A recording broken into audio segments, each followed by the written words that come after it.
हो, हो. ही मीच आहे, जी देवासमोर दिवा ओवाळत उभी आहे. तर आम्ही आज आलो होतो इस्कॉन टेम्पलला. छोटंसं सुंदर मंदिर होतं.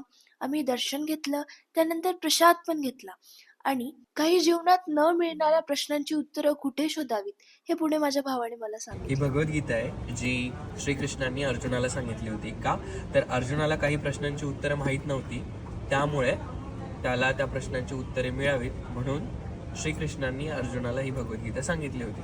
तर आपल्याला पण आपल्या जीवनात जे पण काही प्रश्न पडतात त्यांची उत्तरं आपल्याला माहीत नसतात, त्या प्रश्नांची उत्तरं आपल्याला या भगवद्गीतेतून मिळतात. तर मला असंच एका सांगणाऱ्याने सांगितलं होतं की जेव्हा आपल्याला काहीतरी आपल्या लाईफचे प्रश्न सोडवायचे असतील आणि आपल्याला उत्तर मिळत नसेल तर त्यावेळेला भगवद्गीता ही पहिल्या पानापासून नाही वाचायची, ही अशीच ओपन करायची, रॅन्डम पेज ओपन करायचं आणि त्या पेजपासून त्या श्लोकापासून सुरुवात करायची आणि आपल्याला आपल्या प्रश्नांची उत्तरं मिळतात.